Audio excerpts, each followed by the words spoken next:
അപ്പോൾ നമ്മുടെ ഇന്നത്തെ ചോദ്യം ഇങ്ങനെയാണ്: ജൂലൈ 1 ബുധനാഴ്ചയായാൽ ജൂലൈ 31 ഏത് ദിവസമാണ്? അപ്പോൾ ജൂലൈ 1 ബുധനാഴ്ചയാണ്, ജൂലൈ 31 ഏത് ദിവസമാണെന്നാണ് നമുക്ക് കണ്ടുപിടിക്കേണ്ടത്. ഓക്കെ, ജൂലൈ 1 ശേഷം 31 വരെ എത്ര ദിവസമുണ്ട്?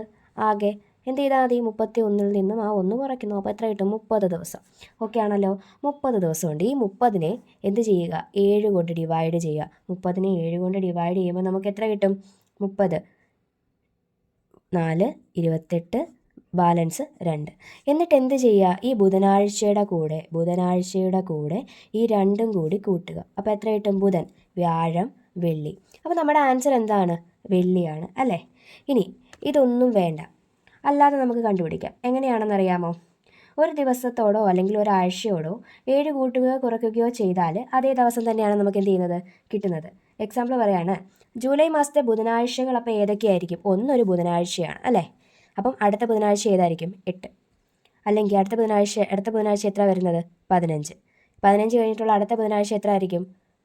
15ഉം 7ഉം 22. ഇനി 22ൻ്റെ കൂടെ 7 കൂടി കൂട്ടുമ്പോൾ അതിൻ്റെ അടുത്ത ബുധനാഴ്ച കിട്ടും 29. ഇനി പോയി കഴിഞ്ഞാൽ 31നേക്കാളും കൂടുതൽ പോവും. അതുകൊണ്ട് എന്താണ്, നമുക്ക് ഇത്രയും മതി. ഓക്കെ ആണല്ലോ.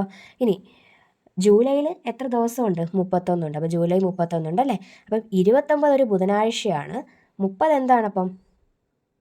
വ്യാഴാഴ്ച, 31 വെള്ളിയാഴ്ച. ഇങ്ങനെ വേണമെങ്കിലും കണ്ടുപിടിക്കാം. ഇതിനേക്കാളും സിമ്പിൾ ഈ ഒരു മെത്തേഡാണ്. എന്ത് ചെയ്താൽ മതി? എത്ര ദിവസങ്ങളെന്ന് കണ്ടുപിടിക്കുക, അതിനെ 7 കൊണ്ട് ഡിവൈഡ് ചെയ്യുക, ബാക്കി വരുന്ന ശിഷ്ടം ഈ ദിവസത്തിൻ്റെ കൂടെ ആഡ് ചെയ്ത് കണ്ടുപിടിക്കുക.